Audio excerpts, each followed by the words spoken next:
Hi everyone, તપોવન science એકેડમીની online lecture સિરીઝમાં બધાનું સ્વાગત છે. Welcome all of you. આજે આપણે નવું ચેપ્ટર સ્ટાર્ટ કરીએ, જે છે કરંટ ઇલેક્ટ્રિસિટી. જે તમને ખબર છે પ્રવાહ વિદ્યુત કહેવાય એને, બરાબર છે. તો ચેપ્ટર 1 અને ચેપ્ટર 2માં આપણે જોયું હતું કે વિદ્યુત ભાર છે ને સ્થિર હતો, વિદ્યુત ભાર ગતિ નહોતો કરતો.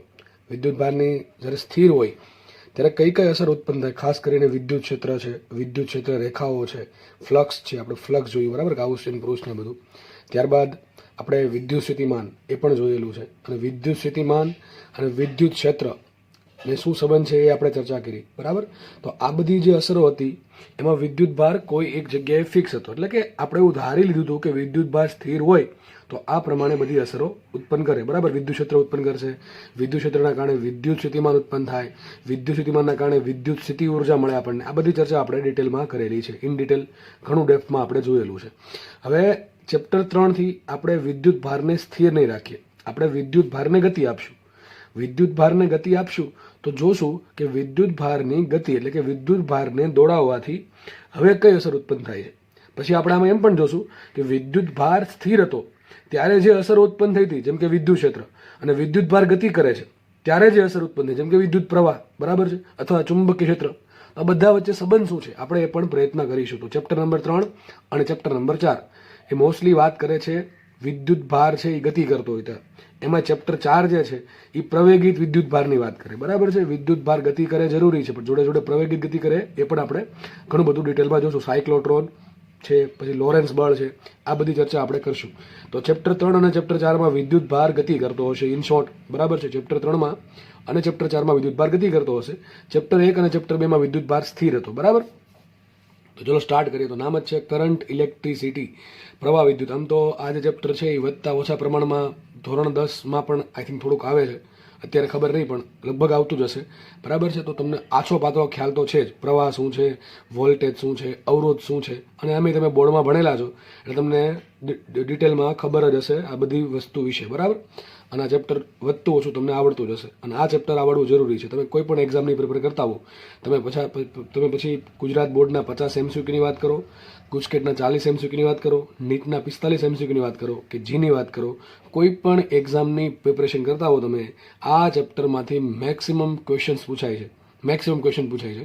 અને ક્વેશ્ચન્સ તમને લગભગ બધાને આવડી જ જશે બરાબર છે. જે લોકો જે પ્રમાણે મહેનત કરશે, પછી જેટલું અહીંથી કહેવામાં આવે છે એટલું કરશે તો ડેફિનેટલી ક્વેશ્ચન્સ એને આવડી જ જશે બરાબર. ટૂંકમાં દરેક એક્ઝામમાં આ ચેપ્ટરનું મહત્વ વધારે છે. આમ તમે ગણો ચેપ્ટર ધોરણ 11, ધોરણ 12, તો જે સૌથી વધારે ઇમ્પોર્ટન્ટ ચેપ્ટર કહી શકાય એમાંનું એક ચેપ્ટર કરંટ ઇલેક્ટ્રિસિટી છે. એટલે આ ચેપ્ટર મેક્સિમમ વેઇટેજ ધરાવે છે ભાઈ. નીટમાં ક્યારેક 3 થી 4 પ્રશ્નો આ ચેપ્ટરમાંથી પૂછાય છે. 3 પ્રશ્નો તો હોય છે નોર્મલી બરાબર છે, પણ ક્યારેક 4 થી 5 પ્રશ્નો પણ સુધી પણ જાય છે, ડિપેન્ડ કરે.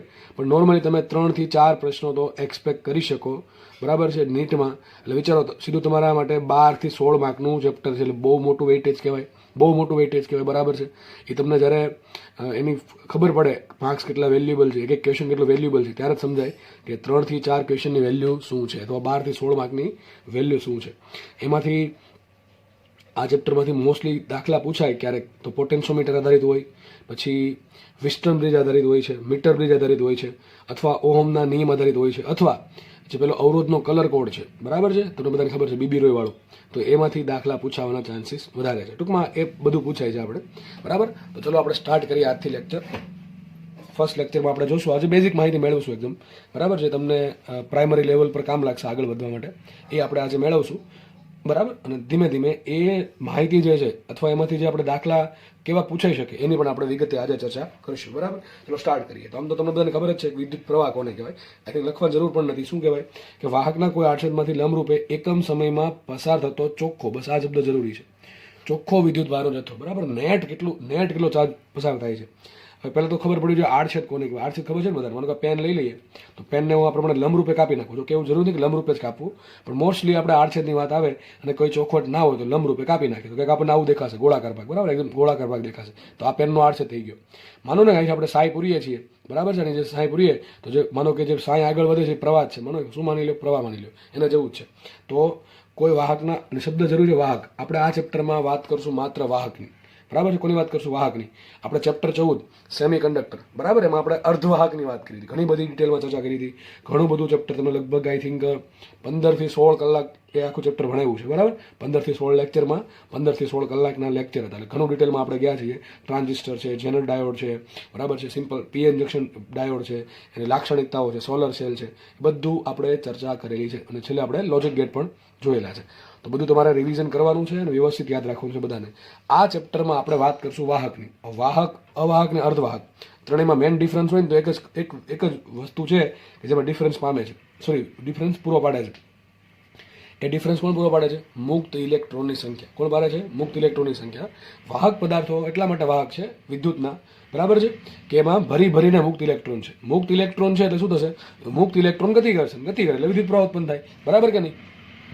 તમે જોયું છે ચેપ્ટર 1 માં ચેપ્ટર 2 માં આપણે બેની વાત કરતા, વાહકની વાત કરતા અને અવાહકની વાત કરતા. તમને ખબર છે કે ભાઈ ગોળો હોય તો ગોળા માટે વિદ્યુત ક્ષેત્ર કઈ રીતે બદલે? અંદરના ભાગમાં, બહારના ભાગમાં. પછી અવાહક ગોળો હોય તેના માટે કઈ રીતે બદલે? આપણે બધું ચર્ચા કરેલ છે. ત્યાર ચેપ્ટર નંબર 1 અને ચેપ્ટર નંબર 2 એ બંનેમાં મેં વાહક માટે ચર્ચા કરી છે અને અવાહક માટે ચર્ચા કરી. કારણ શું? ત્યાં કંઈ ફરક નતો પડતો, કારણ કે ત્યાં શું હતું? વિદ્યુત ભાર સ્થિર હતો. હા, એ વસ્તુ અલગ છે કે વાહક પદાર્થના અંદરના ભાગમાં વિદ્યુત ક્ષેત્ર 0 હોય, બરાબર, એ ખબર છે તમને. પણ નોર્મલી આ ચેપ્ટરમાં આપણે વાહકની જ વાત કરશું. કારણ એ છે કે અહીંયા વિદ્યુત ભારને ગતિ કરાવવાનું છે.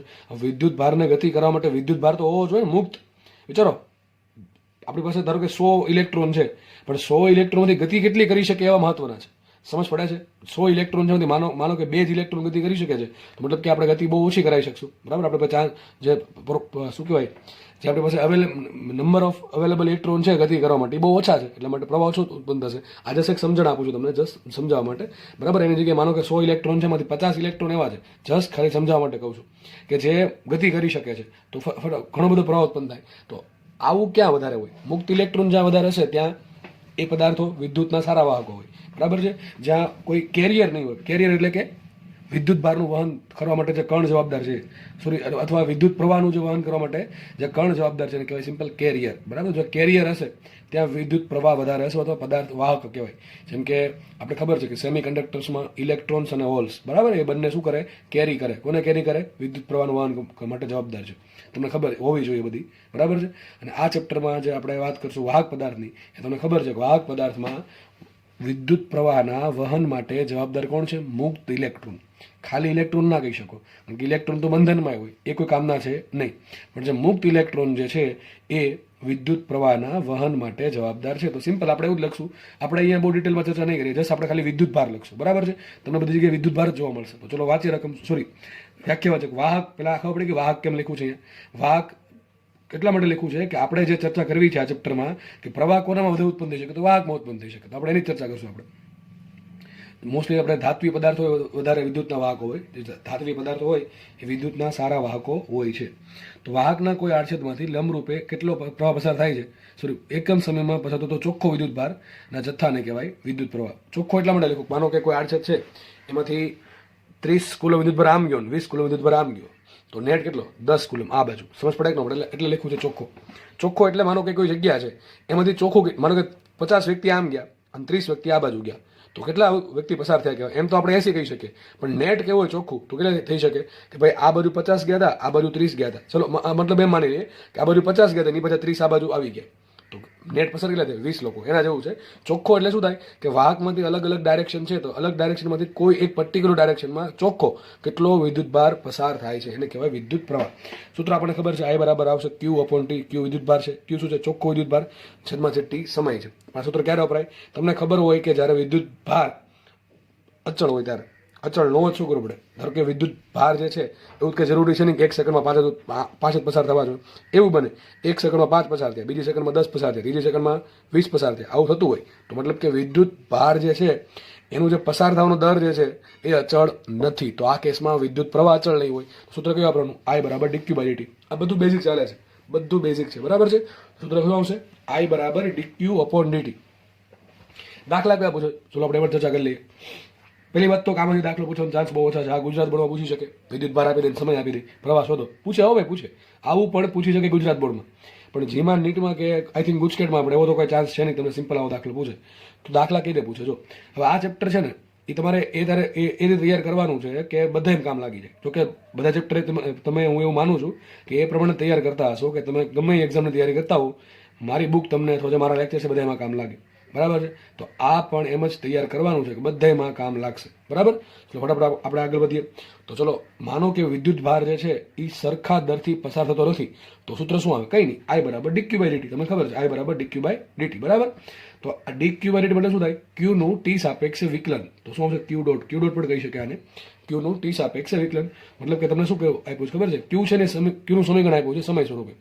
q નું સમીકરણ આવું આપ્યું હોય, q બરાબર t² + 2t + 1. ચલો, એવું કંઈક આપ્યું છે અને કીધું પ્રવાહ શોધો. કંઈ નહીં કરવાનું, શું કરવાનું? q નું t સાપેક્ષે વિકલન કરીએ, શું મળશે? પ્રવાહ મળશે. એક વસ્તુ ખબર પડી ગઈ. તો આ ટાઈપ 1 દાખલા થઈ ગયા. પહેલા પ્રકારના દાખલા આ ટાઈપના હશે. ઘણી વખત ઉલટું પૂછે, ઘણી વખત સાલા ઉલટું પૂછે. અહીંયા વિદ્યુત ભાર આપે, સમય આપે એટલે પ્રવાહ મળશે. ક્યારેક થાય ઉલટું. બરાબર? પ્રવાહ આપી દે, સમય આપી દે, એટલે અથવા પ્રવાહનો સમય આધારિત સંબંધ આપી દે. બરાબર? રિલેશન. અને મને વિદ્યુત ભાર પૂછે તો કંઈ નહીં, આપણે શું કરશું? અહીંથી આપણે કરતા બનાવીએ dq ને. કોને કરતા બનાવીએ? dq ને. તો dq બરાબર શું થાય? I dt. શું થશે? dq બરાબર I * dt. તો બે બાજુ શું કરીએ? બે બાજુ કરીએ સંકલન. તો શું આવશે? q બરાબર સંકલન I dt. શું થશે? q બરાબર સંકલન I dt. આપણે ડિટેલમાં ચર્ચા કરીએ છીએ. આપણે બધાને ખબર છે કે જે પ્રવાહ છે I, એનો એકમ છે એમ્પિયર નામના વૈજ્ઞાનિકની યાદમાં કેપિટલ A. બરાબર છે? અને વિદ્યુતભાર Q છે એ પણ આપણે કુલમના નામના વૈજ્ઞાનિકની યાદમાં આપીએ છીએ. તો આનો એસઆઈ એકમ વિદ્યુતભારનો થઈ ગયો કુલમ અને પ્રવાહનો થઈ ગયો એસઆઈ એકમ એમ્પિયર. બરાબર? તો સૂત્રો મૂકી દે છે સિમ્પલ. એ બરાબર થાય કુલમ બાય સેકન્ડ. એ બરાબર કુલમ બાય સેકન્ડ. એ બરાબર કુલમ બાય સેકન્ડ અથવા કુલમ બરાબર એમ્પિયર ઇન્ટુ સેકન્ડ. તો ampere is equal to coulomb per second લખી શકાય અથવા કુલમ બરાબર એમ્પિયર ઇન્ટુ સેકન્ડ લખી શકાય. એમાં જે એમ્પિયર છે ને, તમને ખબર છે કે જે એસઆઈ એકમની જે 7 મૂળભૂત રાશિ છે, 7 મૂળભૂત રાશિ, એમાંનો એક એકમ છે એમ્પિયર. તમને ખબર છે એસઆઈ એકમની કુલ 7 મૂળભૂત રાશિ છે. બરાબર છે? તમને યાદ હોવી જોઈએ. તો એ 7માંથી એક કયો છે? એમ્પિયર છે. તો આપણે બેઝિક એકમ આ મૂળભૂત એકમ છે, એમ્પિયર છે, એ મૂળભૂત એકમ છે. તો બીજા બધા જે વિદ્યુતને લગતા એકમો છે ને, એ બધા આપણે એમ્પિયર સ્વરૂપે દર્શાવશું. એટલે મેં લખ્યું છે કુલમ બરાબર એમ્પિયર ઇન્ટુ સેકન્ડ. અને તમને ખબર છે સેકન્ડ એટલે સમયનો એકમ છે, જે પણ મૂળભૂત રાશિ છે. આ 7માંની એક રાશિ કઈ છે? સમય પણ છે. તો કુલમ બરાબર એમ્પિયર ઇન્ટુ સેકન્ડ. આ બે મૂળભૂત એકમ કહેવાય. બરાબર? એમ્પિયર અને સેકન્ડ. આ મેં સાઈડમાં બતાવ્યું છે કે માનો કોઈ વાહક છે. હવે આપણે આ ચેપ્ટરમાં આડછેદને બતાવવા માટે આપણે આ પ્રકારની આકૃતિનો ઉપયોગ કરશું. હવે આ હકીકત આવું નથી. માનો કે આ હાથ છે, બરાબર? એનાથી મને સમજી લો કે આનો જે આ ભાગ હશે, બરાબર, આ ભાગ થોડું કાપી નાખવામાં આવે તો કંઈક આવું દેખાશે મને, ગોળ ભાગ દેખાશે. તો જસ્ટ એ 3D વસ્તુને 2Dમાં બતાવવા માટે આપણે આવું ચિહ્નનો યુઝ કરશું. તો આ થઈ ગયો આડછેદ. ધારો કે આડછેદનો એરિયા કેપિટલ A છે. કેટલો છે? Capital A. જો કેપિટલ A અને એમ્પિયર બે અલગ અલગ હતું. જો સંજ્ઞા બતાવું છું. આ એકમ છે, સંજ્ઞા છે. તો માનો કે આ આડછેદ જે છે એનો કુલ એરિયા છે કેપિટલ A, અથવા આડછેદ છે એનો ક્ષેત્રફળ છે કેપિટલ A. બરાબર? અને આ આડછેદમાંથી માનો કે લંબ ઘણા કહે છે આડછેદમાંથી સમાંતર પસાર થાય. અરે ભાઈ, આડછેદ આ પ્રમાણે, આડછેદ છે આ પ્રમાણે અને કરંટ આ પ્રમાણે પસાર થાય. બરાબર છે? કરંટ જાય છે આ બાજુ. તો આડછેદમાંથી લંબરૂપે, આ આડછેદમાંથી લંબરૂપે, બરાબર, આ આડછેદ છે ને આપણે આમ સીધો કરી દઈએ તો આવું કંઈક દેખાશે આપણને હથેળી. બરાબર? માનો કે પદાર્થ ગોળાકાર છે, પદાર્થ જે છે એ ગોળાકાર છે. બરાબર? એનો આડછેદ ગોળાકાર છે. તો આપણને સાઈડમાંથી થોડુંક આવું દેખાશે. બરાબર? લંબગોળ જેવું. તો બસ આપણે આડછેદને બતાવવા માટે આ પ્રકારની સંજ્ઞાનો ઉપયોગ કરશું. આવું તમને શીખવાડ્યું છે ધોરણ 11માં. બરાબર છે? ઘન પદાર્થ યાંત્રિક ગુણધર્મોમાં આપણે આડછેદ લીધો તો એમાં ત્યારે આવું શીખવાડેલું છે. બરાબર? તો આ જે પ્રવાહ છે એ આડછેદને લંબરૂપે પસાર થાય છે. કેટલો પ્રવાહ પસાર? ધારો કે વિદ્યુત ભાર પસાર થયો t સમયમાં q, ચોખ્ખો વિદ્યુત ભાર q જેટલો પસાર થયો t સમયમાં. કેટલો વિદ્યુત ભાર આવશે? વિદ્યુત પ્રવાહ I બરાબર q બાય t. બરાબર? ખબર પડી ગઈ? હવે આ પહેલા જેવું છે. હું તમે મિત્રો પહેલા જેવું છે. કયા કોના જેવું? યાદ કરો, v બરાબર dx બાય dt હતું. v બરાબર હતું dx બાય dt અને x બરાબર શું હતું? સંકલન v dt. શું હતું? સંકલન v dt. આના જેવું જ છે. યાદ કરો, x વિરુદ્ધ t ના આલેખનો ઢાળ શું આપે? v આપે. x વિરુદ્ધ t ના આલેખનો ઢાળ શું આપે? v આપે. અને v વિરુદ્ધ t ના આલેખ વડે ઘેરાતું t અક્ષ પરનું ક્ષેત્રફળ શું આપે? a આપે. સોરી, x એટલે અંતર આપે. એના જેવું જ આ ભાઈ છે. જુઓ, તમને q વિરુદ્ધ t નો આલેખ આપ્યો હોય, કીધું પ્રવાહ શોધો, તો શું કરવાનું? એનો ઢાળ. આ બધું જાતે તમારે લખી નાખજો, તમારા ચોપડામાં જાતે લખી નાખજો. q વિરુદ્ધ t ના આલેખનો ઢાળ શું આપે? પ્રવાહ આપે. અને ધન જ લેવાનું. પ્રવાહ કેવો હોય? ધન જ હોય. પ્રવાહ ઋણ હોય નહીં. બરાબર છે? તો મોસ્ટલી તો દાખલા પૂછશે આમાંથી તમને. q નું કંઈક સમીકરણ આપી દે, I નું કંઈક સમીકરણ આપી દે અને q પૂછે અથવા I પૂછે. દાખલા તમને આપણે ગણીએ છીએ, હમણાં ગણીએ જ છીએ. બરાબર? તો ખાસ યાદ રાખવું. ઓકે, આગળ વધીએ. જોઈએ દાખલો શું છે. જો શું કહે છે. કોઈ વાહકના આડછેદમાંથી પસાર થતો ચોખ્ખો વિદ્યુત ભાર q બરાબર 40², આપણે q નું સમીકરણ આપ્યું, q is equal two 40² + 3t + 5 coulomb મુજબ આપી શકાય છે. તમે જોઈ શકો છો જેમ જેમ સમય વેરી થશે, સમય બદલશે, એ પ્રમાણે q બદલશે. હવે q બદલે ડેફિનેટલી જે પ્રવાહ છે એ પણ બદલશે. બરાબર? તો ક્વેશ્ચન એમ છે, તો વાહકના આડછેદમાંથી t બરાબર 4 સેકન્ડ, સોરી, તમે ચોખ્ખું કીધું છે કે ભાઈ ચોથી સેકન્ડે પ્રવાહ શોધવાનો છે. તમે આમાં અલગ અલગ સમય મૂકો, તમને અલગ અલગ વિદ્યુતભારનો જથ્થો મળે. મતલબ કે કોઈ સમયગાળા વચ્ચે ચોક્કસ પ્રકારનો વિદ્યુતભાર પસાર થયો હશે, ચોક્કસ માત્રામાં વિદ્યુતભારનો જથ્થો પસાર થયો હશે. તો ક્વેશ્ચન એમ છે ચોથી સેકન્ડે જસ્ટ પ્રવાહ શોધવાનો છે. તરત મગજ ચાલી જવું જોઈએ કે ક્યુ બરાબર આપણને આપ્યા છે ક્યુ is equal two 4t² + 3t + 5. આપણે આવું આપ્યું છે, કુલમમાં આપ્યું છે. અમારે શોધવાનું છે પ્રવાહ, બરાબર છે. મને ડાયરેક્ટલી ઘણા શું કરે ખબર છે, આમાં ટી બરાબર 4 મૂકી દે, ટી બરાબર 4 મૂકી દે, પછી કંઈક વિદ્યુતભારનો જથ્થો આવી જશે. એ 4 નો વર્ગ ગુણ્યા 4 + 3 ગુણ્યા 4 + 5 એ ક્યુ મળી ગયો. પછી શું કરે, ક્યુ ભાગ્યા 4 કરી નાખે, પછી ક્યુ ભાગ્યા ટી. અરે ટોપા એમ ન હોય. એમ ક્યારે હોય, વિદ્યુતભાર તમને ચોખ્ખો કીધો જ હોય આટલો જ છે ત્યારે કરી શકો, બરાબર. કે વિદ્યુતભાર અચળ છે, બદલતો નથી, દરેક સેકન્ડે સરખો પસાર થાય છે, તો કરી શકો. અહીંયા કરી શકશો નહીં, કારણ કે સમય બદલે છે. અને પછી એમ પણ છે ક્યુ પ્રપોર્શનલ ટુ t² પણ છે, ક્યુ પ્રપોર્શનલ ટુ t² + t એમ લખી શકાય, બરાબર છે. તો ક્યુ છે એ સમય પર આધારિત છે, એટલા માટે આપણે ડાયરેક્ટલી વાપરી શકશું. કરવું શું પડે ખબર છે બધાને, વિકલન. તો આઈ બરાબર શું આવશે, આઈ બરાબર આવે dq/dt. અને આના વિકલનમાં કોઈ તકલીફ હશે નહીં. 4 × 2 = 8, 8t + 3 શું થશે, 8t + 3. તમને પ્રવાહનું સમીકરણ મળી ગયું, i = 8t + 3. કંઈ નહીં, આમાં શું કરવાનું છે, તમે અલગ અલગ સમયે તમારે શું મૂકવાનું છે, અલગ અલગ સમયે તમે સમય મૂકો, તમને અલગ અલગ સમયે વિદ્યુત પ્રવાહ કેટલો છે એ મળી જાય. તો દેખાય છે આપણને કે ભાઈ t બરાબર 4 મૂકી દઈએ, તો t બરાબર 4 લેતા, આપણો ક્વેશ્ચનનો આન્સર t બરાબર 4 સેકન્ડ લેતા કરંટ શું આવશે, i = 8 × 4 + 3, એટલે 8 ચોક 32, 32 ને 3 35 એમ્પિયર. આ તમારો જવાબ. સોરી, આપણે આમ લખશું સિમ્પલ, 35 એમ્પિયર, બરાબર. આ જવાબ તમારો થઈ ગયો. ઓકે, તો આવું પૂછાય તો ઠીક છે, બાકી આવું લગભગ નહીં પૂછાય, બરાબર. સિમ્પલ વસ્તુ, સિમ્પલ આટલી બધી. ચલો નેક્સ્ટ દાખલો જોઈ લઈએ. તો જસ્ટ આપણે તમને કદાચ પૂછી નાખે ને ના આવડે એવું ના બને, એવું તો બનવું જ ના જોઈએ. પાછું ઇઝી છે પણ એવું નહીં કે પૂછે તો ન આવડે પાછું, બરાબર છે. આ બધું આવડવું જોઈએ, ઇઝી આવડવું જોઈએ, અઘરું આવડવું જોઈએ, બધું જ આવડવું જોઈએ.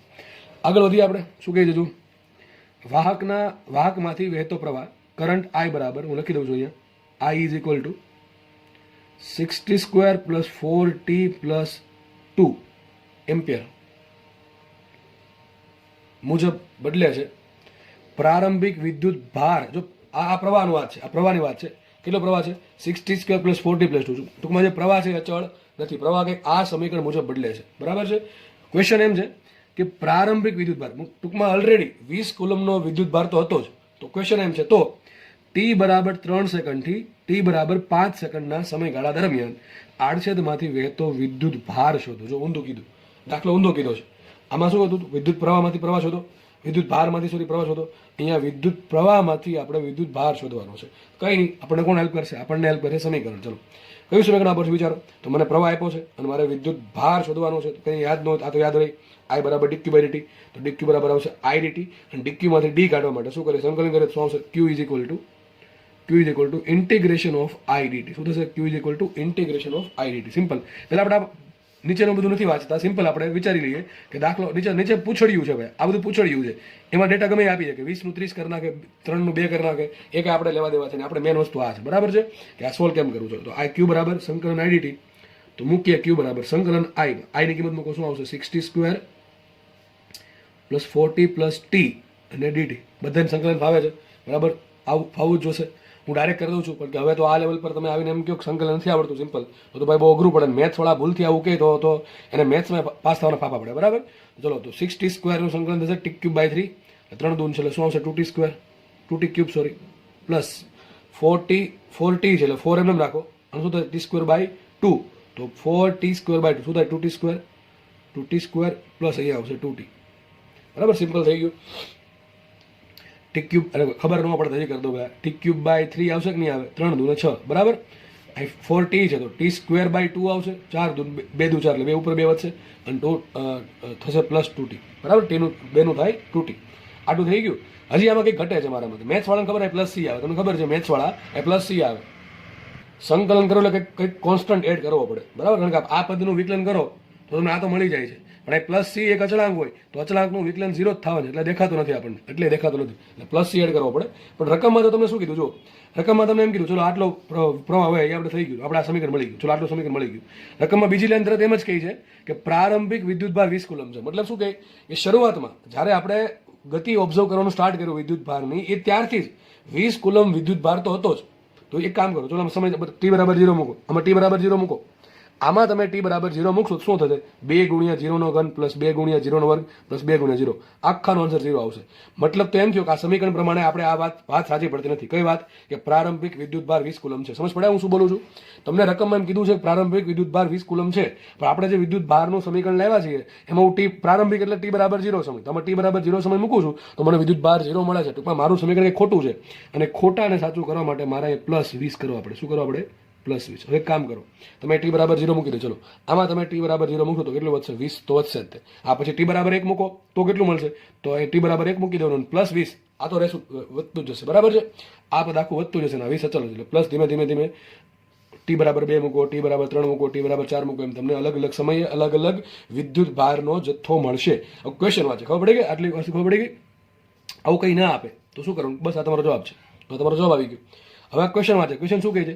ટી બરાબર 3 સેકન્ડથી લઈને ટી બરાબર 5 સેકન્ડ સુધીના સમયગાળામાં કેટલો વિદ્યુત ભાર પસાર થયો છે? ચોખ્ખો વિદ્યુત ભાર કેટલો પસાર થયો છે? તે કામ કરીએ, આપણે શોધી નાખીએ. જો હું તમને આ પેલા જેવું છે અંતર, આ કોના જેવું બતાવજો? આના જેવું.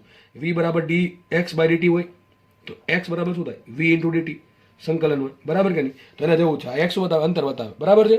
તો અંતર શું હોય? કોઈ સમયગાળામાં હોય કે ભાઈ તમે 10 સેકન્ડમાં કેટલું ચાલ્યા, 15 સેકન્ડમાં કેટલું ચાલ્યા, સમજ પડે? એના જેવું છે. તો આપણે એક કામ કરીએ, ત્રીજી સેકન્ડ સુધીમાં 3 સેકન્ડ સુધીમાં કેટલો વિદ્યુત ભાર પસાર થયો અને 5 સેકન્ડ સુધીમાં કુલ કેટલો વિદ્યુત ભાર પસાર થયો, એ બે શોધી નાખીએ. પછી એમાંથી શું કરી નાખું? 5 માંથી 3 બાદ કરી નાખું, મને ત્રીજી સેકન્ડથી લઈને 5મી સેકન્ડ સુધીમાં કેટલો વિદ્યુત ભાર પસાર થયો મળી જાય. ચલો એક કામ કરીએ, ટી બરાબર 3 સેકન્ડ સુધીમાં પસાર થતો વિદ્યુત ભાર કેટલો હશે?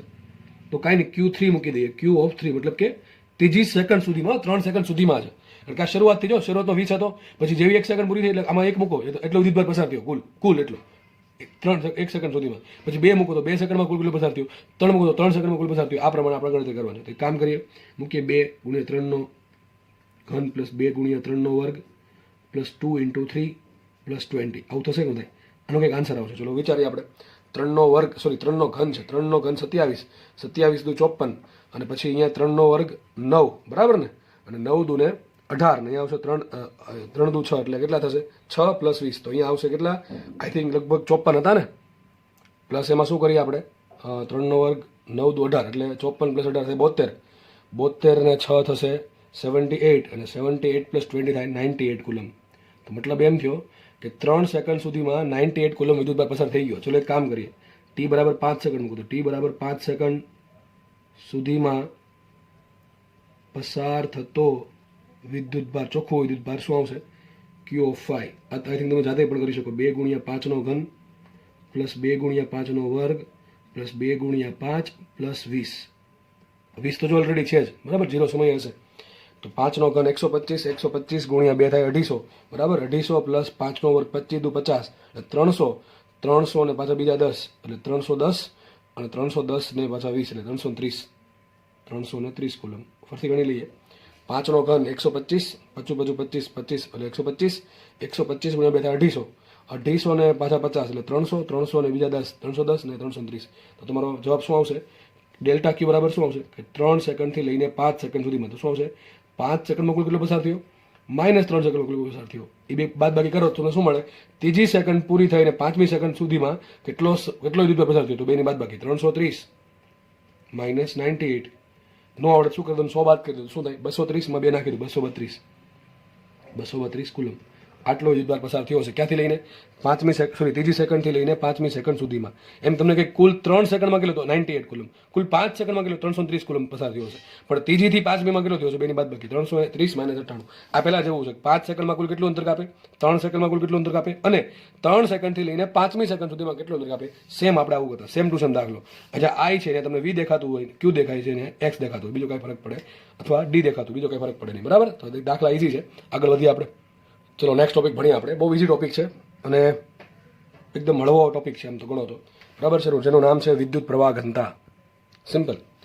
આમ તો મેં તમને એવું યાદ રાખ્યું છે કે ભાઈ ઘનતા છેદમાં આવે, સોરી ઘનતા શબ્દ આવે તમારે શું કરવાનું? છેદમાં કદ મૂકવાનું. પણ આ એક અપવાદ છે, એક જ અપવાદ છે આખા ફિઝિક્સમાં, એ તમારે યાદ રાખવાનું છે કે ઘનતા શબ્દ આવે તમારે શું કરવાનું છે? વિદ્યુત પ્રવાહ, તો વિદ્યુત પ્રવાહ તો ચલો ઉપર આવશે, ખબર પડી ગઈ. નોર્મલ તમને એમ કહું છું, વિદ્યુત પ્રવાહ આવ્યો તો વિદ્યુત પ્રવાહ ઉપર મૂકવાનું, ઘનતા આવી છે તો શું મૂકવાનું? કદ મૂકવાનું. પણ આમાં ખાલી યાદ રાખજો, કદ નહીં મૂકવાનું, એરિયા મૂકવાનું. શું મૂકવાનું? એરિયા મૂકવાનું. કારણ કે વિદ્યુત, આનું કારણ શું? વિદ્યુત પ્રવાહ જે પસાર થાય છે તને લેવા દેવા કોણ જોડે છે? આડછેદ સાથે. કોની જોડે છે? આડછેદ સાથે છે. આડછેદ શું હોય? ક્ષેત્રફળ કદ હોય, ક્ષેત્રફળ હોય. એટલા માટે હવે એક ક્ષેત્રફળ આવે છે, બરાબર છે. બાકી નોર્મલ કેસમાં જો કદ જોડે લેવા દેવા, જેમ કે સંખ્યા હોય તો સંખ્યાને કોણ જોડે લેવા દેવા? આડછેદ આરે કે આખા કદ આરે? આખા કદ સાથે, કે ભાઈ આખા કદમાં કુલ કેટલી સંખ્યા છે તો ત્યાં કદ આવે. સમજ પડે? તો ખાલી એક જ એક્સેપ્શન છે, આ એક જ એવો કેસ છે જે તમારે ખાલી યાદ રાખવાનો છે કે વિદ્યુત પ્રવાહ ઘનતા, તો વિદ્યુત પ્રવાહ ઉપર આવશે, ઘનતા છેદમાં શબ્દ આવ્યો, શબ્દ ઘનતા આવ્યો એટલે શું કરવું પડે? કદ મૂકવું પડે. પણ કદ નહીં મૂકવાનું, શું મૂકવાનું? ખાલી એરિયા મૂકવાનું છે. સૂત્ર તમને આપી દીધું મેં. શું મળી ગયું? જે બરાબર આઈ અપોન એ. આ નોર્મલ વાત છે. જે બરાબર શું થાય? આઈ અપોન એ, બરાબર છે. વિદ્યુત પ્રવાહ ભાગ્યા એરિયા. એરિયા કયો લેશો? આડછેદનો એરિયા. જે આડછેદ માટે તમારે વિદ્યુત પ્રવાહ ઘનતા શોધવી છે એ આડછેદનો એરિયા લેવો પડે, બરાબર. અહીં સિમ્પલ સમજૂતી આપી છે. માનો કે કોઈ આડછેદ છે, બરાબર, કોઈ આડછેદ છે, એનો એરિયા આ પ્રમાણે છે. માનો કે આ એક આખો પદાર્થ છે, આખો પદાર્થ સીધો આ પ્રમાણે હતો, બરાબર, કરંટ આ પ્રમાણે અસર થાય છે. આ એનો થઈ ગયો આડછેદ, બરાબર. આ આડછેદ છે તો આ આડછેદનું ક્ષેત્રફળ ક્યાં હશે? યાદ રાખજો, તમને ખબર છે ગાઉસના નિયમ વખતે અથવા જ્યારે તમને વિદ્યુત ફ્લક્સ સમજાવ્યું ત્યારે તમને એરિયાની સમજૂતી આપી હતી ક્ષેત્રફળ સદિશની. ક્ષેત્રફળ સદિશ ક્યાં હોય? યાદ કરો હંમેશા સપાટીને લંબ બહાર તરફ. તો આ જે આ માનો કે આ એરિયા, આ કયો એરિયા છે? ક્રોસ સેક્શન એરિયા છે. મારે જે ક્રોસ સેક્શન એરિયા છે તો ક્રોસ સેક્શન એરિયાને લંબરૂપે હંમેશા સદિશ બહાર હશે. તો જે પેનની જે દિશા છે, પેનો જે આ જે પોઈન્ટ બતાવે એ કઈ દિશા છે? એ દિશા છે આડછેદના ક્ષેત્રફળ સદિશ. શું છે? આડછેદનો ક્ષેત્રફળ સદિશ. આ કીધેલું છે ક્યાં? ચેપ્ટર નંબર 1 માં. તો ક્ષેત્રફળ સદિશ ક્યાં હોય? હંમેશા સપાટીને લંબ બહાર તરફ. આપણે વાત કરીએ કોની વાત કરીએ છીએ? આડછેદની. તો આડછેદ જે છે એનો ક્ષેત્રફળ સદિશ ક્યાં હશે? એને લંબ બહાર તરફ. તો ધારો કે આ આડછેદનો એરિયા કેપિટલ એ છે, આડછેદનો એરિયા કેપિટલ એ છે, તો ક્ષેત્રફળ સદિશનું મૂલ્ય કેટલું? એરિયા જેટલું. દિશા ક્યાં? બહાર તરફ, બરાબર. આ પ્રમાણે આવશે, બરાબર છે. અને માનો કે આડછેદમાંથી આ પ્રમાણે કરંટ પસાર થાય છે તો આપણે આ કેસમાં શું જોવા મળ્યું? આ કેસમાં એવું જોવા મળે છે કે જે આડછેદ છે એ અને પ્રવાહ છે એ એકબીજાને લંબ છે. આ પ્રમાણે દેખાય છે, આ પ્રમાણે છે. આડછેદ ને પ્રવાહ એકબીજાને લંબ છે. અથવા ધ્યાનથી સમજજો, અથવા એમ કહી શકો કે આડછેદનો જે ક્ષેત્રફળ સદિશ અને પ્રવાહ આઈ બે સમાંતર છે. ફરીથી બોલું, ઘણા કેસે કન્ફ્યુઝન થયું. હું ખાલી આડછેદની વાત કરું, આની વાત કરું. આની આડછેદ એટલે આ થયો, અને આડછેદનો ક્ષેત્રફળ એટલે આની વાત કરું છું, બરાબર છે. ખાસ સમજો. તો એમ કહું છું કે આડછેદ અને પ્રવાહ એકબીજાને લંબ છે. સાચી વાત કે ખોટી? સાચી વાત. આ કેસમાં જુઓ તમે, આ આડછેદ થઈ ગયું અને કરંટ આમ છે એટલે બે એકબીજાને લંબ છે. અથવા એમ કહી શકો આડછેદ છે એનો ક્ષેત્રફળ, અને એટલે હું આની વાત કરું સદિશ એની. તો સદિશ એ અને આઈ એકબીજાને કેવા છે? સમાંતર છે. આપણા આ કેસમાં સમાંતર છે. તો આ કેસમાં, આવા સિમ્પલ કેસમાં કે જેમાં પ્રવાહ છે એ આડછેદને લંબ રૂપે પસાર થતો હોય, અથવા તો જે ક્ષેત્રફળ સદિશ છે એ પ્રવાહને સમાંતર હોય, તો એવા કેસમાં વિદ્યુત પ્રવાહ ઘનતા સિમ્પલ સૂત્ર શું આવે? જે બરાબર આઈ અપોન એ. પણ એમાં કરંટ અને એરિયા બધું અચળ હોય તો સૂત્ર આપણે આ સિમ્પલ વાપરશું, જે બરાબર આઈ બાય એ. શું વાપરશું? જે બરાબર આઈ બાય એ. અથવા આઈને કરતા બનાવો તો આઈ બરાબર શું થાય? આઈ બરાબર જે એ. શું થશે? આઈ બરાબર જા. પેલો આપણે વડોદરા સાઈડ જઈને નામ કે આઈ જા. શું કહે? આઈ જા. તો આઈ જા, બરાબર, એના જેવું છે. તો આઈ ઇઝ ઇક્વલ ટુ જે એ, બરાબર. જે પ્રવાહ ઘનતા છે, વિદ્યુત પ્રવાહ ઘનતા, અને એ છે આડછેદનો એરિયા, અને આઈ છે કરંટ, બરાબર છે. તો સૂત્ર આવડી ગયું. સૂત્ર યાદ રાખવાનું છે, ઘણી જગ્યાએ કામ લાગશે. અને દાખલો જો પૂછવો હશે તો અહીંથી નહીં પૂછે, અહીંથી પૂછશે. હવે માની લો આ ઘડી સાઈડમાં આપણે જઈએ. હવે માનો કે એવું બનતું હોય ને કે સર ક્યારેક કે જે આડછેદ છે એવું થોડું જરૂરી આપણે હંમેશા લંબ જ લેવો પડે. ચલો આપણે આ પ્રમાણે લઈ લઈએ, આડછેદ આ પ્રમાણે લઉં છું. હવે આ પ્રકારનો આડછેદ ઘણા ખબર ન પડે. તો માનો કે તમારી ઘરે કોઈ ગાજર લઈ લે, બરાબર. ગાજરને આમ તમે સીધું કાપશો તો આવો ગોળાકાર આડછેદ મળશે. પણ આમ ક્રોસમાં કાપો, આ રીતે ક્રોસમાં કાપશો, બરાબર. આ પ્રમાણે કટર ચલાવજો તો આમ તમને ત્રાસો લંબ ગોળાકાર જેવો આડછેદ મળશે. તો માનો કે આડછેદ થઈ ગયો. આ આડછેદનો એરિયા ક્યાં હશે? ખબર છે. આડછેદનું જે ક્ષેત્રફળ છે એનો જે સદિશ છે ક્યાં હશે? આડછેદને લંબ બહાર તરફ. ધારો કે આ પ્રમાણે લઈ લઈએ, બરાબર. તો આ થઈ ગયો એરિયા, બરાબર. કરંટને કંઈ ખબર નથી, તમે કેમ કાપ્યું? કરંટ સીધા આમ જ ફ્લો થવાનો છે, તો કરંટની ડાયરેક્શન આ છે. અને યાદ રાખજો, જે દિશામાં કરંટ ફ્લો થતો હોય એ દિશામાં સદિશ જે હોય. હવે તમને કહી દઉં, વિદ્યુત પ્રવાહ ઘનતા સદિશ રાશિ છે. આપણે નોર્મલી એને સદિશ રાશિ ગણીએ. જેમ કે ક્ષેત્રફળ છે એ સદિશ રાશિ ગણીએ ઘણી વખત. એ ડિપેન્ડ કરે કયા કેસ પર છે. ક્ષેત્રફળની આપણે ઘણી વખત સદિશ રાશિ ગણીએ છીએ. ઘણા નવા લાગે ટોપા ફ્લક્સમાં એ સમજાવ્યું, તો અહીંયા એ જ સમજાવું છે. આ સદિશ તો આવ્યું, બરાબર, મૂલ્ય પ્લસ દિશા. તો સદિશ ક્ષેત્રફળને આપણે ઘણી વખત સદિશ રાશિ લઈએ, અને આપણે જે વિદ્યુત પ્રવાહ ઘનતા છે એને પણ આપણે સદિશ રાશિ લઈએ છીએ. મેં તમને કીધું ક્ષેત્રફળ છે એનું મૂલ્ય કેટલું? એ. અને દિશા ક્યાં આવે? તો સપાટીને લંબ. જે ક્રોસ સેક્શન છે એ ક્રોસ સેક્શન સપાટીને લંબ બરાબર બહાર તરફ આવશે, અથવા સપાટીને લંબ, એવું યાદ રાખો ને. અને વધુ જે છે એનું મૂલ્ય કેટલું? આઈ ભાગ્યા. દિશા કઈ? તો પ્રવાહની દિશામાં. યાદ રાખજો, વિદ્યુત પ્રવાહ ઘનતા ક્યાં હોય? વિદ્યુત પ્રવાહ ઘનતા હશે રહેવાજિક પ્રવાહ આઈની દિશામાં. તો આ જે દિશા છે જે પ્રવાહની, એ દિશા કોની થઈ જશે? જેની દિશા થઈ જશે. તો આ થઈ ગયું સદિશ છે, બરાબર છે. તો આ કેસમાં જો શું હતું? આ કેસમાં પ્રવાહ ક્યાં છે? આ દિશામાં છે. તો એ દિશામાં શું છે? જે હશે. તો આ કેસમાં જે અને એ બંને વચ્ચે એક જ દિશામાં છે. જે અને એ બંને એક જ દિશામાં છે, પણ આ કેસમાં જે અને એ એક દિશામાં નથી. ગોખતા નહીં, હજી કહું છું ગોખતા નહીં, બરાબર છે? તો કરવાનું શું? કંઈ નહીં કરવાનું. જો આ સદિશ એ આ બાજુ છે, આ બાજુ છે, તે કામ કરીએ. મારે જે કોને કહેવાય? તો જે બરાબર સિમ્પલ આઈના છેદમાં આઈને લંબ ક્ષેત્રફળ, અથવા એવો ક્ષેત્રફળ સદિશ લેવો પડે કે જે આઈને સમાંતર. યાદ છે ને? ક્ષેત્રફળ સદિશ કેવો કે જે આઈને સમાંતર હોય. તો શું મળે? જે બરાબર આઈ બાય. તો સદિશ એ છે ને બે ઘટક પડશે. એક ઘટક આ બાજુ પડશે અહીંયા, અને એક ઘટક પડશે ઉપર. ચલો ધારો કે થીટા અહીંયા છે, તો આ ઘટક કયો પડશે? એ કોસ થીટા, અને આ ઘટક પડશે એ સાઇન થીટા. તો મેં સૂત્ર શું કીધું? જે બરાબર શું થાય? જે બરાબર થાય કરંટના છેદમાં એવો એરિયા કે જે કરંટને સમાંતર છે. એરિયા એટલે કેવો? સમાંતર. એરિયા એટલે હું ક્ષેત્રફળ સદિશની વાત કરું. કોની વાત કરું? ક્ષેત્રફળ સદિશની વાત કરું. તમારે એવો સદિશ પકડવાનો ક્ષેત્રફળનો કે જે કરંટને સમાંતર હોય. દેખાય કે નહીં? જોઈએ આપણે કયો એરિયા લીધો? આ એ લીધું હતું. એ શું હતું? કારણ કે કરંટને સમાંતર હતું, એટલા માટે એ આવ્યું. તો વિચારો બે એરિયા છે, એક તો એ સાઇન થીટા છે ને એક કોસ થીટા છે. આ બેમાંથી આ એક સદિશ થઈ ગયો, આ બીજો સદિશ થઈ ગયો. આ એ સાઇન થીટા અને એ કોસ થીટા, એ બંને સદિશમાંથી આઈની દિશામાં કયો છે? તો એ કોસ થીટા. તો જેમાં શું આવશે? એ કોસ થીટા. બરાબર છે?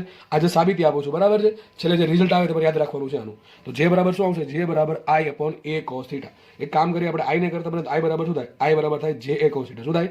આઈ બરાબર થાય જે એ કોસ થીટા. પણ સર જે એ કોસ થીટા શું લખાય? જે ડોટ એ. શું લખાય? જે ડોટ એ. કારણ કે જે પણ સદિશ રાશિ છે અને એરિયા પણ સદિશ રાશિ છે. તો શું આવશે? આઈ બરાબર જે ડોટ એ. અને બંનેનો ડોટ ગુણાકાર થઈ અને અદિશ ગુણાકાર થઈને શું આવશે? અદિશ રાશિ આઈ આવશે. તો સૂત્ર આપણે આવી ગયું. એક્ઝેક્ટ સૂત્ર આ છે, આઈ બરાબર સદિશ જે ડોટ સદિશ એ. બરાબર છે? એનું સિમ્પલ વર્ઝન આ છે. એનું સિમ્પલ વર્ઝન આઈજા છે. કયું છે? આઈજા. આઈજા ક્યાંથી? અહીંથી આવે. હમણાં તમને કહું છું ક્યાંથી આવે. બરાબર? તો આઈ બરાબર આવશે જે ડોટ એ. અથવા માનો કે ઘણી વખત આ જે એરિયા છે અથવા જે છે એ અચળ ના હોય, જે છે એ સમગ્ર આડછેદ પર અચળ ના હોય, તો શું કરવું પડે? તો કંઈ નહીં, આપણે એનું સિમ્પલ વર્ઝન આઈ બરાબર શું આવે? સંકલન જે ડોટ ડીએ. આવું આપણે કરેલું પણ છે. સૂક્ષ્મ એરિયા લ્યો, એ સૂક્ષ્મ એરિયા પર સૂક્ષ્મ વિદ્યુત ભાર ઘનતા, સૂક્ષ્મ એરિયા લ્યો અને ધારો કે સૂક્ષ્મ એરિયા પૂરતી આપણે વિદ્યુત પ્રવાહ, ફરીથી બોલું છું, સૂક્ષ્મ એરિયા છે ડીએ, એ સૂક્ષ્મ એરિયા પૂરતું વિદ્યુત પ્રવાહ ઘનતા જેને અચળ લઈ શકાય. તો બંને વચ્ચે કેટલો કરંટ આવશે? કરંટ આવશે ડીઆઈ. ડીએ બરાબર આવશે જે ડોટ ડીએ, અને એનું કરી નાખીએ સંકલન, તો તમને મળશે આઈ બરાબર જે ડોટ એ. જે ડોટ ડીએ. તમારે આ યાદ રાખવાનું છે, તમારે આ પણ યાદ રાખવાનું છે. અને નોર્મલ કેસમાં આ યાદ રાખવાનું. 3 સમીકરણ થયા. 3 સમીકરણ ફરજિયાત યાદ રાખવાના છે. બરાબર છે? મેં તમને સાબિતી આપી દીધી. ઓકે? તો ચલો, પ્રવાહ ઘનતા તમને સમજ પડી જવી જોઈએ. ખાસ 3 સૂત્ર ફરીથી કહું છું. આઈ બરાબર જે ક્યારે વપરાય? સિમ્પલ. જો આ ક્યારે વપરાય ખબર છે? એક તો જુઓ, જો કંઈ લખ્યું છે, આઈ બરાબર લખી દીધું આમ તો બધું. આઈ બરાબર જે ડોટ ડીએ છે. માનો કે તમને ખબર છે કે જે અચળ છે, જે બદલતું નથી, પાક્કું છે. જે બદલતું નથી એ પાક્કું છે. તો આપણે શું કરશું? જે સદિશ જેને સંકલનની બહાર કાઢી નાખીએ તો શું આવશે? અહીંયા જો જે અચળ હોય, સદિશ જે અચળ હોય, તો શું આવશે? આઈ બરાબર સદિશ જે બહાર આવી ગયા, ડોટ ગુણાકારે બહાર આવી જશે. વચ્ચે શું? સંકલન ડીએ. પણ સંકલન ડીએ શું કહેવાય? અરે સંકલન ડીએ ને કહેવાય સૂક્ષ્મ ક્ષેત્રફળોનું બધું સંકલન, એને કહેવાય કુલ ક્ષેત્રફળ. તો આ સૂત્ર શું બની જશે? જે ડોટ એ. શું બની જશે? જે ડોટ એ. હવે માનો અને છૂટો પડો શું લખાય? આને છૂટો પડો આમ લખાય જે એ કોસ થીટા. શું લખાય? જે એ કોસ થીટામાં થીટા બરાબર 0 મૂકો. થીટા બરાબર 0 એટલે શું થાય? જે અને એ એક જ દિશામાં છે. તો જે દિશામાં છે એ દિશામાં એ છે. એ સદિશ એ આમ, આ એરિયા કઈ રીતે હશે? એરિયા આ રીતે હશે. એરિયા કેવો છે? જેને લંબ હશે. પણ ક્ષેત્રફળ દિશ કેવો છે? જેને સમાંતર હશે. બસ આ વસ્તુ ખબર પડવી જોઈએ. તો સૂત્ર શું આવી જશે? જે એ આઈ જે એ કોસ 0. કોસ 0 થાય 1, તો સૂત્ર શું આવી ગયું? આઈ બરાબર જે એ. તો બધા સૂત્રોનો બાપ અહીંયા છે. આ મેન સૂત્ર છે હકીકતે. આ સૂત્ર મેન છે. કયો? જે બરાબર આઈ બરાબર સંકલન જે ડોટ ડીએ. સૂત્ર શું છે? આઈ બરાબર સંકલન જે ડોટ ડીએ. એમાં માનો કે જે અચળ છે તો બહાર કાઢી લ્યો, સૂત્ર બની જશે આઈ બરાબર જે ડોટ એ. એમાંય ખબર છે થીટા બરાબર 0 ડિગ્રી છે, તો સૂત્ર આવશે આઈ બરાબર જે. તો મેન સૂત્ર આ છે. એના પછી આનો જન્મ થયો, એના પછી આનો જન્મ થયો, પણ આપણે ઉલટા ગયા તમને સમજાવવા માટે. આ વિદ્યુત પ્રવાહ ઘનતાથી ખાસ યાદ રાખજો. બરાબર છે? વિદ્યુત પ્રવાહ ઘનતા સદિશ રાશિ. દિશા ક્યાં? વિદ્યુત પ્રવાહની દિશામાં. કોના પર ડિપેન્ડ કરે? પ્રવાહ પર અને કરંટ આઈ પર અને ક્ષેત્રફળ સદિશ એ પર. બરાબર? ઘણી વખત ઉલટું પૂછી નાખે, કંઈ વાંધો નહીં, આપણે એ પ્રમાણે કરશું. બરાબર કે નહીં? તો બસ આટલું છે ભાઈ. ખાસ બધાને આવડવું જોઈશે. અહીંથી બધાને ફરજિયાત અહીંથી આવડવું જોશે. ઓકે? ચલો, આપણે 1-2 દાખલા. થીટા લખ્યું. થીટા શું છે? ખાસ અહીંયા જે તમે છૂટું પાડશો તો આઈ બરાબર શું આવશે? જે ડીએ કોસ થીટા. શું આવશે? જે ડીએ કોસ થીટા. એમાં થીટા શું છે? થીટા યાદ રાખજો, ક્ષેત્રફળ સદિશ અને જે વચ્ચેનો ખૂણો. શું છે? ક્ષેત્રફળ સદિશ અને જે વચ્ચેનો ખૂણો છે. અહીંયા શું છે? ડીએ બરાબર આડછેદને લંબ. ડીએ ક્યાં હોય? એમાં આડછેદને લંબ હોય ને ભાઈ. દિશા આપી છેલા આવાનું આડછેદ આ પ્રમાણે. ડીએ ક્યાં છે? આ રીતે હશે કે નહીં હોય? તો કન્ફ્યુઝ થતા નહીં. મોટા ભાગે શું કરવું ખબર છે? એ ખૂણો કોની વચ્ચે લેવો? ક્ષેત્રફળ લેવો કે સદિશ વચ્ચે લેવો? સદિશ વચ્ચે લેવાનું. ક્ષેત્રફળ નહીં લેવાનું. શું જોવાનું હંમેશા? ક્ષેત્રફળ સદિશ જોવાનું. અને ક્ષેત્રફળ સદિશ વચ્ચે ખૂણો બનાવવાનો. કોનો? જેનો. તો સાચો આન્સર મળશે, બાકી ખોટો આન્સર મળશે. એક દાખલો ગણી નાખીએ. દાખલો તમારી સ્ક્રીનની સામે છે, તમને એક આકૃતિ આપેલી છે. હવે હકીકત શું છે ખબર? ત્રણ વાયર છે, એમાં એક જાડો વાયર છે, વચ્ચે પતલો વાયર છે ને એક બહુ મોટો જાડો વાયર છે. સમજ પડે કે ને? ફરીથી કહું છું, 3 વાયર છે, એ ત્રણેયને સિરીઝમાં ગોઠવેલા છે. ત્રણેય વાયર કેવા છે? સિરીઝમાં છે. એક પહેલા મોટો જાડો વાયર છે, પછી એકદમ પતલો વાયર, અને ફરી પાછું બહુ મોટો વાયર છે, બરાબર? આ જાડો પતલો જાડો. હવે એમાં આ જે વાયર છે એનો વ્યાસ તમને આપ્યો છે 0.4 mm. કેટલો આપ્યો છે? 0.4 mm. આ જે વચ્ચે નાનો વાયર છે એને મેં સેકન્ડ નંબરનો વાયર કીધો છે, બરાબર છે? એનું જે શું કહેવાય ડાયામીટર છે, એટલે કે વ્યાસ છે, 0.1 mm છે. અને જે જાડો મોટો વાયર છે, સૌથી મોટો વાયર જાડાઈમાં, એનો વ્યાસ છે 1 mm, બરાબર છે? તો તમને વ્યાસ આપેલા છે. અને કેવું કીધું છે કે આ અહીંથી માનો કે કરંટ દાખલ થાય છે. ધારો કે પહેલા વાયરમાંથી આડછેદમાં કરંટ દાખલ થયો 10 મિલી એમ્પિયર. કેટલો પસાર થયો કરંટ? 10 મિલી એમ્પિયર. તો ક્વેશ્ચન સિમ્પલ છે, દરેક આડછેદમાંથી વહેતો પ્રવાહ અને પ્રવાહ ઘનતા શોધવાની છે. બસ સિમ્પલ દાખલો છે. પૂછે છે દાખલો તો તમારા નસીબ, બાકી ખબર નહીં, આવું ન પણ પૂછે. કારણ કે આ ચેપ્ટરમાં પૂછવા લાયક બહુ બધું છે, બરાબર છે? કરવાનું શું? કંઈ નહીં, બસ સિમ્પલ નોલેજ હોય દાખલો સોલ્વ થઈ જાય. પ્રવાહ ઘનતા કહેવાય કોને? તો સિમ્પલ આવું યાદ આવે ને કે જે બરાબર I ભાગ્યા કરવું પડે. શું કરવું પડે? I ભાગ્યા. પણ એક વખત જોઈ લેવાનું, જ્યારે તમે સૂત્ર વાપરો છો જે બરાબર I ભાઈ એ, ત્યારે એક વસ્તુ જોવાની, બે વસ્તુ જોવાની. એક તો I છે એ અચળ હોવું જોઈએ, અને બીજું શું જોવું પડે? I અને A એકબીજાને લંબ હોવા જોઈએ. આ A એટલે હું એરિયાની વાત કરું છું, સદિશની વાત નથી કરતો. સદિશની વાત કરું તો સદિશ A અને I એકબીજાને કેવા હોય? સમાંતર હોવા જોઈએ. તો આપણે એક વસ્તુ બે વસ્તુ જોવાની. જ્યારે પણ તમે જે બરાબર I ભાગ્યા સૂત્ર વાપરો છો ત્યારે કરંટ અચળ છે. ચલો અચળ છે, આ કીધું, ચોખ્ખું કીધું 10 મિલી એમ્પિયર જ છે. એ વધતો નથી ઘટતો નથી, એટલે કેવો થઈ ગયો? અચળ થઈ ગયો. તો આ અચળ થઈ ગયો. ચલો એક વસ્તુ સેટિસ્ફાય થઈ ગઈ. બીજી વસ્તુ જોવાની શું? બીજી વસ્તુ એ જોવાની કે જે એરિયા છે એ I ને લંબ હોવો જોઈએ. તો જો આ એરિયા છે, આડછેદનો એરિયા, બરાબર? આ પ્રમાણે વાયર છે, જેથી કરંટ આવ્યો, તો આ જે એરિયા છે, એરિયા એ I ને કેવો લંબ છે? લંબ દેખાય છે, લંબ છે. અથવા આ જે એરિયા છે, આ જે એરિયા હશે અહીંયા, એનો સદિશ ક્યાં આવશે? આ બાજુ આવશે. તો સદિશ એ આ બાજુ આવશે. સદિશ એ અને I એક સમાંતર હોવા જોઈએ, અથવા જે એરિયા અને I લંબ હોવા જોઈએ. ત્રણેયમાં એવું થશે, બરાબર? કરંટ અહીંથી પસાર થશે તો પણ લંબ આવશે, અને કરંટ જ્યારે અહીંથી પસાર થશે ત્યારે પણ આ માનો કે આડછેદ છે તો એને લંબ જ આવશે. તો ત્રણેય કેસમાં બરાબર ખબર પડી ગઈ. આપણે સૂત્ર કયું વાપરી શકશું? જે બરાબર I ભાઈ. શું વાપરી શકશું? જે બરાબર I ભાઈ. બહુ ઇઝી દાખલો છે. કરવાનું શું? દરેક માટે તમારે જે શોધવાનું છે. જે બરાબર શું થાય? I upon A. તો મારે જે શોધવા માટે બે વસ્તુની જરૂર પડે, એક તો A ની અને એક I ની અને એક એરિયાની. ચલો પહેલા કરંટની વાત કરીએ. તો સીધી વાત છે, તમને બધાને સિમ્પલ નોલેજ છે આટલું. હવે આપણે એમ માનશું કે ત્રણેય જે વાયર છે એ કેવા છે? ત્રણેય જે વાયર છે આપણે માની લે સંપૂર્ણ અત્યારે વાહક છે, ટૂંકમાં એનો અવરોધ 0 છે, એટલે બીજી કઈ માથાકૂટ થાય નહીં, બરાબર? અથવા વોલ્ટેજ કેવું કઈ આપ્યું છે નહીં, સિમ્પલ, મને ખાલી એટલું કીધું કરંટ પસાર થાય છે. અને સીધી વાત છે, દેખાય છે શ્રેણીમાં છે ત્રણેય. ત્રણેય શ્રેણીમાં હોય તો કરંટ કેવો હોય? સરખો હોય. લખીએ ત્રણેય. તમારે એક કામ કરું, દાખલો છે ને તમને હું હોમવર્કમાં આપું છું ગણવા માટે, બરાબર? તમને બધામાં હિન્ટ આપી દઈશ, બરાબર? તો ચલો કરંટ મળી જશે. કરંટ કેટલો આવશે? આમાં કરંટ કેટલો આવશે? I એટલે કેટલો? 10 મિલી એમ્પિયર. આના કેસમાં કરંટ 10 મિલી એમ્પિયર આવશે.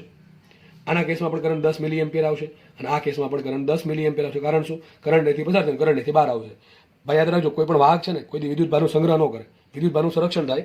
એટલે જેટલો વિદ્યુત ભાર અહીંથી પસાર થયો છે, ધારો કે 10 કુલમ વિદ્યુત ભાર અંદર પસાર થયો 1 સેકન્ડમાં, તો 1 સેકન્ડમાં 10 કુલમ વિદ્યુત ભાર બહાર નીકળવો જોઈએ.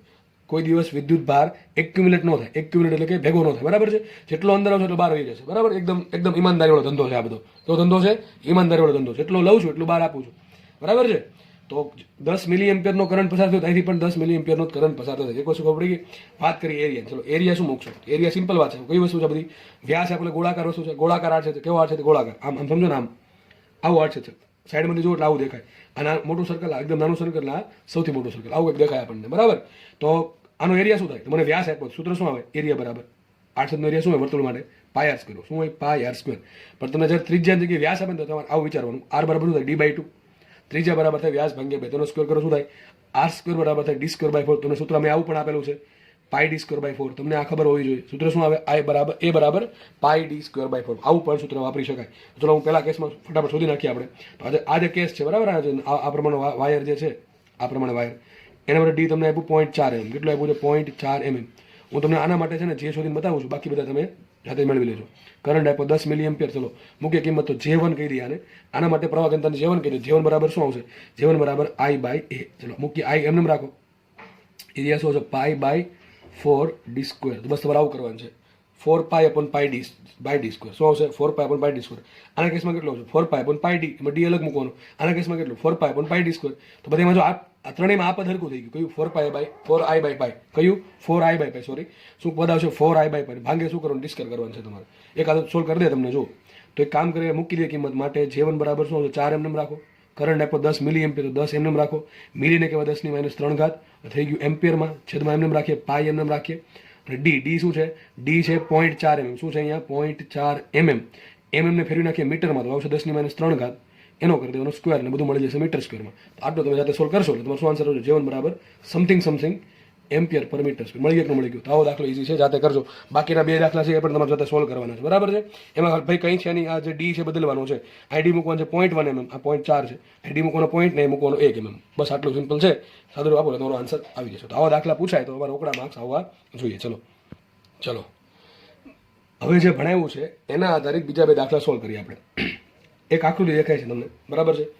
આકૃતિમાં તમને આકૃતિ આપી દીધી છે. નીચે ક્વેશ્ચન આવો છે કે આડછેદનો ક્ષેત્રફળ A બરાબર 4 સેન્ટીમીટર સ્ક્વેર છે. આ આડછેદ છે, આ તમારો આડછેદ છે, ત્રાસો, બરાબર, થોડુંક ત્રાસો છે.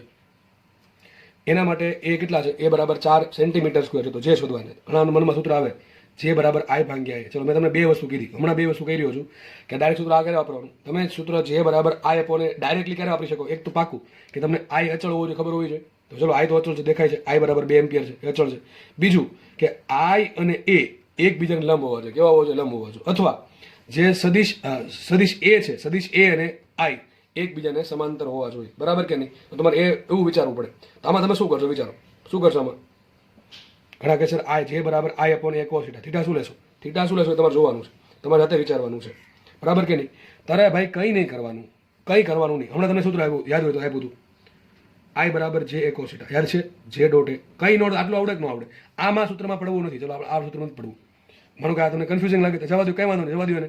સૂત્ર સિમ્પલ, જે અચળ હશે, કારણ કે I અચળ છે ને એરિયા અચળ છે, બીજું કે બદલતું છે નહીં. એક વસ્તુ આપણે વિચારી શકીએ કે I બરાબર શું આવશે? J A cos θ. શું આવશે? I બરાબર J A cos θ. બસ આટલી ખબર પડી ગઈ મને.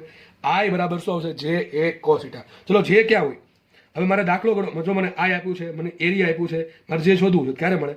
cos θ મળે. તો બસ આવું વિચારો ને, સિમ્પલ, બરાબર છે. I આપી દીધું 2 એમ્પિયર, મને એરિયા આપી દીધો 4 સેન્ટીમીટર સ્ક્વેર. ઘટે શું? થીટા ઘટે. થીટા ઘટે તો જે મળી જાય, બરાબર છે. થીટા ક્યાંથી મળે? What is theta? તો બસ આ જરૂરી છે. તમે થિયરી સમજા નહીં હોય તો આ ખબર નહીં પડે. હમણાં મેં તમને થિયરી સમજાવી, એમાં મેં તમને કહી રહ્યો છું કે થીટા શું છે? સદિશ J અને સદિશ A વચ્ચેનો ખૂણો. સદિશ J ક્યાં હોય? હમણાં કીધું, સદિશ J દિશા ક્યાં હોય? જે દિશામાં પ્રવાહ છે એ જ દિશામાં સદિશ J હોય. તો પ્રવાહ કઈ દિશામાં છે? પ્રવાહ આમ જાય છે, તો સદિશ J આ પ્રમાણે છે. ચલો સદિશ J થઈ ગયો આ બાજુ, સદિશ J આ બાજુ છે, સદિશ J પ્રવાહ દિશામાં છે, બરાબર, આ તરફ છે. સદિશ A ક્યાં હોય? તો આડછેદને હંમેશા લંબ તરફ, આડછેદને હંમેશા લંબ. સદિશ A ક્યાં હોય? હંમેશા આડછેદ આ પ્રમાણે, વિચારો, આડછેદ આ પ્રમાણે હોય, સીધો હોય આડછેદ, તો A આમ હશે. થોડોક ત્રાસ હતો, એ પણ ત્રાસ થઈ જશે. તો એ ક્યાં આવશે? દેખાય છે આપણને કે ભાઈ હું 1 મિનિટ દોર દઉં, એક આ ટાઈપનો આવશે, આ થઈ ગયો એ, બરાબર કે નહીં? જો ઘણા સર આમ ન થાય તો ભાઈ એમ થાય, તો થોડું વિચાર કરો. આડછેદ આમ હોત, આમ તો આમ ઉપર જાત, બરાબર. આડછેદ આ પ્રમાણે હોત તો એ આમ આવે, બરાબર છે. આડછેદ આ પ્રમાણે હોત તો એ આમ આવત. આડછેદ આ પ્રમાણે છે તો એ નીચે આવશે. સમજ પડે કે ન પડે? તો અહીંયા આપણા કેસમાં એ નીચે આવશે આ રીતે. તો આ થઈ ગયો સદિશ A. ચલો, તો મારે કોનું કામ છે? થીટાનું કામ છે. થીટા શું છે? સદિશ J અને સદિશ A વચ્ચેનો ખૂણો. હવે આ દેખાય સીધી વાત છે કે આ સમાંતર બાજુ આપ્યું છે, આ લંબ છે, આ ખૂણો કેટલો? 90 ડિગ્રી હોય. આ ખૂણો કેટલો? 30 ડિગ્રીનો હોય કે ન હોય? ફરીથી કહું છું, આ ખૂણો કેટલો હોય? 90 ડિગ્રીનો, બરાબર કે નહીં ભાઈ? કારણ કે હું એમ કહું છું, આ અને આ બે પેન છે, ખૂણો કેટલો આવશે? 90 ડિગ્રી. એના જેવું છે, દેખાય છે? આ આડછેદ આ પ્રમાણ છે અને સમાંતર રેખા થઈ ગયા, બ્લુ પેન છે. અને એરિયા ક્યાં લેવાનો? એરિયા લેવાનો લંબ, બરાબર છે. બે પેન કેટલો ખૂણો આવશે? 90 ડિગ્રીનો ખૂણો આવશે, એના જેવું જ છે આ. ઓકે, તો વિચારો તમે J અને A વચ્ચેનો ખૂણો કેટલો આવશે? 30 ડિગ્રી આવશે. તો થીટા બરાબર શું આવશે?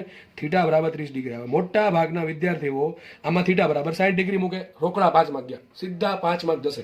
ગોખવું હોય એટલા માટે, કારણ કે બીજી કઈ ખબર પડતી ન હોય. હંમેશા વિચારવાનું, આમાં કન્ફ્યુઝન થતું હોય, સૂત્ર આ ચલો હું તો વાપરતા જ નહીં, આપણે આ વાપરી દેવાનું. I બરાબર J ડોટ સદિશ J ડોટ સદિશ છૂટું પાડે શું થાય? J A cos θ. સીધી વાત છે, જે અચળ છે એ અચળ છે, આ અચળ છે, આપણે સંકલનની જરૂર પડશે નહીં. તો થીટા કેટલો આવશે? થીટા બરાબર 30 ડિગ્રી આવશે. જે આ પ્રમાણે છે અને એરિયા આ પ્રમાણે છે, બંને વચ્ચે એંગલ 30 ડિગ્રી છે. હવે તમારે જે બરાબર શું આવશે? જે બરાબર I અપોન A cos θ. તમે જાતે વિચારી લેજો શું આન્સર આવે. ચલો મૂકી દઉં. જે I કેટલા આવ્યા? I આપ્યા 2 એમ્પિયર છે. તમારે એરિયા કેટલા આવ્યો? 4 centimetre square. 4 centimetre square, centimetre સ્ક્વેરને કહેવાય 10⁻⁴ મીટર સ્ક્વેર ઇન્ટુ cos θ. અને cos θ શું આવશે? cos 30 degree. અને cos 30 ડિગ્રીની કિંમત શું હોય? √3/2. શું હશે? √3/2, બરાબર ને? તો અહીંયા આવશે √3/2. ઓકે, બરાબર. બાકીનું તમે જાતે કરી નાખજો, એમ્પિયર પર મીટર સ્ક્વેરમાં આન્સર આવશે. ચલો આગળ વધીએ આપણે. નવો ક્વેશ્ચન. આડછેદમાંથી વહેતો પ્રવાહ I બરાબર 30 + 2t² મુજબ મળે છે. તો આડછેદમાંથી પ્રથમ 10 સેકન્ડમાં કેટલો વિદ્યુતભાર પસાર થતો હશે. સિમ્પલ ક્વેશ્ચન છે. વિદ્યુત પ્રવાહ આપ્યો છે, કરંટ સોરી પેલો વિદ્યુતભાર પૂછો છો. શું કરશું? વિદ્યુત પ્રવાહ આપ્યો, ચલો I બરાબર શું આપ્યું? 30 + 2t². આનો દાખલો તમને હોમવર્કમાં આપવો જોઈએ, બરાબર? તો શું મળશે આપણે? Q મળે કે ન મળે? Q બરાબર શું થાય? સંકલન IDT. હવે આટલું ખબર પડે કે ન પડે? મૂકવામાં ચલો I કેટલા છે? 30 + 2t² * dt. માટે Q બરાબર શું આવશે? 30t + 2t³ / 3. તો શું આવશે? માટે Q ઇઝ ઇક્વલ ટુ, આ જ આવી ગયું વિદ્યુત કામ ખાતર થશે નહીં તો Q તમને મળી ગયું. Q કેટલા મળ્યા? 30t + 2t³ / 3. આમ એ કરી શકો. હવે તમે ક્વેશ્ચન વાંચો. ક્વેશ્ચન શું કહે છે? પ્રથમ 10 સેકન્ડમાં. પ્રથમ 10 સેકન્ડ મતલબ શું થાય? t બરાબર 0 થી લઈને 10 સેકન્ડ પૂરી થાય ત્યાં સુધીમાં તમારે વિદ્યુત ભાર શોધવાનો છે. તો કામ કરો, આમાં t બરાબર 0 મૂકો, તમને શું મળશે? 0 સમયે કેટલો વિદ્યુત ભાર છે એ મળશે. અને આમાં તમે t બરાબર શું મૂકો? 10 મૂકો તો શું મળશે?